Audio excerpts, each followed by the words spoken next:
aí, pessoal, tudo bem? Começando mais um vídeo, dessa vez para falar sobre o triunfo do Bahia sobre o Juventude 2-0 aqui na Arena Fonte Nova. O esquadrão segue no G4 do Campeonato Brasileiro. Antes da gente começar, já aproveita, se inscreve no canal, deixa o seu like no vídeo e compartilha com seu amigo rubro-negro, também com seu amigo tricolor. Afinal, aqui a gente fala de tudo sobre o futebol baiano.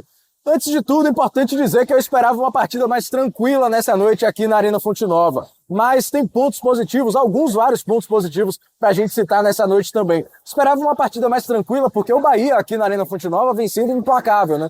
6 triunfos antes da bola rolar, em sequência, 100% de aproveitamento dentro de casa. E o Juventude, a gente sabe, não é o adversário mais fraco do campeonato, não é um saco de pancadas, não é um candidato óbvio para rebaixamento, mas é um time que continua, que se mantém na parte de baixo da tabela. Imaginei que não iria gerar tanto perigo assim para o Bahia nessa noite. Mas não foi exatamente isso que aconteceu, né? Principalmente no primeiro tempo. O Juventude não se assustou com os mais de 40 mil torcedores aqui na Arena Fonte Nova, foi para cima do esquadrão desde cedo. E principalmente aproveitando o corredor direito do ataque, né? A lateral esquerda do Bahia, onde fica principalmente o Luciano Juba. Então pelo menos umas 3 jogadas nasceram por ali. João Lucas, o Jean Carlos, o Gilberto também aproveitaram aquele setor para crescer e levar perigo para o gol do Marcos Felipe, mas não foi só por ali que o Juventude criou oportunidades. Teve jogada de bola parada também, um escanteio que parou no pé do Eric, livre na grande área, mas ele pegou mal na bola. Depois uma jogada, essa sim, feita pela lateral direita, né, que a bola chega no Jadson, ele ajeita para a entrada do Lucas Barbosa, que bate com muita força, mas bate por cima. E dessa forma, o Bahia conseguiu contar um pouquinho com a falta de pontaria do Juventude para não sair lesado, né, desses primeiros minutos de jogo, desse primeiro tempo, que foi um pouco abaixo da expectativa. Não só pela criação do Juventude, pela postura do Juventude, mas como o Bahia se deixou afetar por isso também. Porque em determinado momento do primeiro tempo, o Bahia assustava o torcedor na sua saída de bola. O torcedor, acho que nesse Campeonato Brasileiro,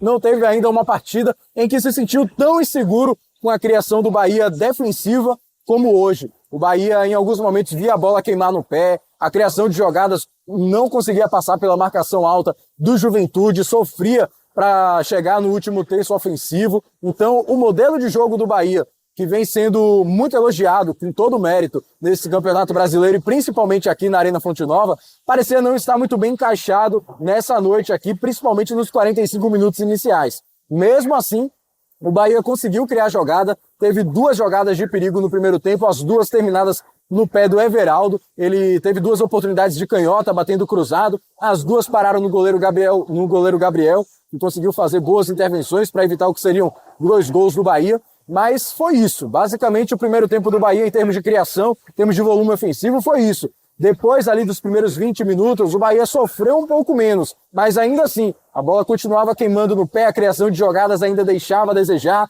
o time criava oportunidades, chegava com um bom volume no gol adversário, mas na hora de abrir para chutar não conseguia, na hora do último passe tentava florear um pouco demais e acabava desperdiçando a jogada. Então, faltou alguma coisa no primeiro tempo do Bahia, talvez um pouco de concentração, o desgaste do calendário tenha pesado um pouco também, mas o que fica de positivo é a mudança que o time teve no intervalo, né? Porque as equipes vão com 0-0 para o segundo tempo, que saiu barato para o Bahia até, né? Porque na última chance do jogo, o Lucas Barbosa, se não me engano, sai na cara do Marcos Felipe, bota de cobertura e o Gabriel Xavier aparece em cima da linha para evitar o que seria um golaço do Juventude, né? Isso sem contar as oportunidades que eu já enumerei por aqui. Então, o Juventude, por mais que pudesse sair daqui satisfeito com o empate, teria motivos para reclamar do 0-0 no vestiário, no intervalo da partida, porque criou para sair pelo menos com um golzinho aqui da primeira etapa. Mas, voltando ao ponto, que fica de positivo é a mudança de postura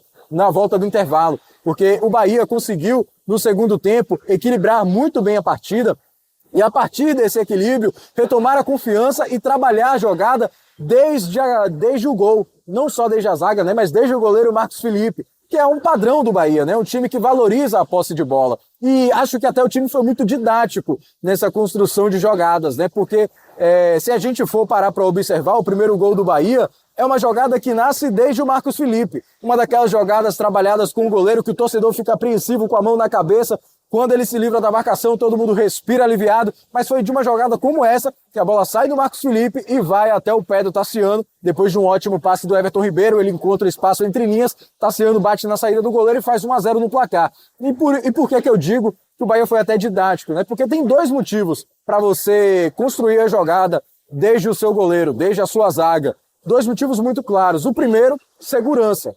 E aqui eu trago um exemplo do próprio Ajax, né, na Champions League de 2019, para quem acompanha um pouco mais de futebol europeu, time que sempre trabalhou posse desde a zaga, desde o goleiro, criando, né, com muito apoio, jogadas apoiadas. Mas no último minuto do jogo contra o Tottenham na semifinal, decidiu dar um chutão porque estava no aperto. Resultado, o Tottenham recuperou a bola, porque bola estourada não é de ninguém. O Tottenham recupera e faz o terceiro gol e se classifica para a final, tirando aí o sonho do título do Ajax, né, da Champions League. Então, o primeiro ponto para se trabalhar jogadas como essa, desde a defesa, desde o goleiro, é segurança. Se você tem a bola, o seu adversário não vai fazer um gol. E esse é o primeiro ponto, talvez o mais importante. Mas existe um risco nesse tipo de jogada e que, teoricamente, é um risco calculado. E o Bahia soube utilizar muito bem esse risco ao seu favor, principalmente nesse primeiro gol. Porque quando você está com a bola com seu goleiro, com seu zagueiro, dentro da sua grande área, instintivamente, naturalmente, você vai chamar o seu adversário para cima. E você pode explorar isso ao seu favor. E o Bahia fez isso, porque em determinado momento tinha 2, 3 jogadores do Juventude em cima, o Bahia se livra da marcação, consegue passar por essa primeira linha do Juventude, e a partir daí você só tem 8 adversários à sua frente. E o Bahia conseguiu utilizar essa vantagem numérica, criada por essa situação de saída de bola, para fazer o primeiro gol. E foi fundamental para abrir a casinha, né, para deixar o time mais tranquilo, mais confiante dentro de campo. Tanto é que logo depois, com menos de 10 minutos de diferença, sai o segundo gol, uma jogada do Jean Lucas aqui na ponta esquerda do ataque. Ele recua a bola para o Cauli, que bate no cantinho, faz o segundo do esquadrão.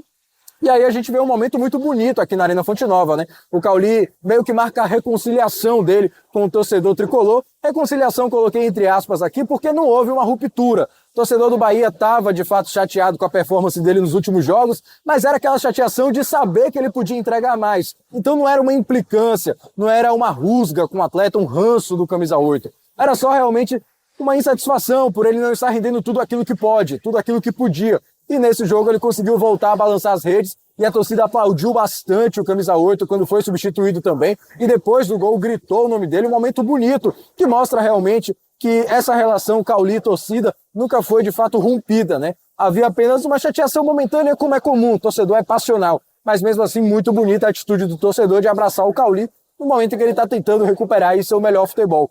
Com 2-0 no placar, o Bahia passou apenas a administrar o jogo. E era fundamental fazer isso, né? A impressão é de que o Bahia tentou fazer isso desde o começo do jogo, mas foi surpreendido por um Juventude bastante impetuoso, bastante arisco e muito eficiente na pressão alta nos primeiros minutos da etapa inicial. Então, quando faz o 2-0, o Bahia consegue segurar um pouco mais a partida, administrar, e isso é fundamental para um time que vem sofrendo com a sequência de jogos, né? Agora são 4 jogos aí no intervalo de 10 dias, né? Começando por esse jogo contra o Juventude. Então, saber dosar a energia vai ser fundamental para aguentar essa maratona. E a partir ali dos 20 minutos, quando sai o segundo gol, o Bahia se controlou muito no jogo, né? Não passou da terceira marcha e sofreu muito pouco também. Teve bastante segurança para evitar uma tentativa de reação do Juventude. Ainda teve a melhor chance do jogo, né? Depois do 2-0, que foi com o Biel. Ele tabela com o Depena, sai na cara do Gabriel, mas ele fecha muito bem o ângulo e o Biel não consegue fazer o terceiro. Mas foi basicamente isso depois do 2-0, né? O Bahia conseguiu fechar a casinha e administrar o jogo sem sustos, poupando aí a energia de alguns atletas que já vêm com um desgaste maior. Com o resultado, o Bahia segue no G4, saiu momentaneamente por causa da vitória do São Paulo sobre o Atlético Paranaense, mas está de volta ao G4 do Campeonato Brasileiro. 7 triunfos consecutivos aqui na Arena Fonte Nova no Campeonato Brasileiro. São 7 jogos apenas, então 100% de aproveitamento como mandante, o que faz do Bahia o melhor mandante do Campeonato Brasileiro, uma marca impressionante, é realmente implacável o Bahia aqui na Arena Fonte Nova. Mesmo quando faz uma exibição abaixo da média no primeiro tempo, volta com outra postura, o que mostra o trabalho do técnico Rogério Ceni, o trabalho que vem sendo feito e a confiança no trabalho, né? Porque muitos poderiam dizer que o modelo de jogo não está dando certo hoje, tem que mudar, tem que esticar a bola, mas não. No segundo tempo o Bahia voltou com a mesma postura, só que acreditando mais, com mais confiança, com mais segurança, com mais concentração com certeza fruto de uma conversa proveitosa no vestiário, né, de uma chamada de atenção no ponto certo, na medida certa do técnico Rogério Ceni. Os jogadores também sabem que não fizeram um bom primeiro tempo, saíram aqui no intervalo, nas entrevistas, né, no intervalo, falando sobre isso também, que o Juventude estava melhor na partida. Então voltaram com uma outra postura e conseguiram entregar o que era esperado. Triunfo dentro de casa contra um adversário da metade de baixo da tabela, que mostrou que vai fazer jogo duro nesse Campeonato Brasileiro, que não é um candidato óbvio a rebaixamento, como muitos achavam no começo do campeonato, mas o importante é que o Bahia fez a parte dele, segue no G4, e se o Flamengo e o Palmeiras vacilarem, por que não sonhar com o título do Campeonato Brasileiro? Não tira o direito de sonhar de ninguém, porque esse time está mostrando muita bola, principalmente aqui na Arena Fonte Nova. Mas é isso, meus amigos, eu fico por aqui, já aproveito e deixo o convite para você se inscrever no canal, deixar o like aqui no vídeo também e compartilhar com seu amigo rubro-negro, com o seu amigo tricolor. Afinal, aqui a gente fala de tudo sobre o futebol baiano. Tá certo? Muito obrigado e até a próxima.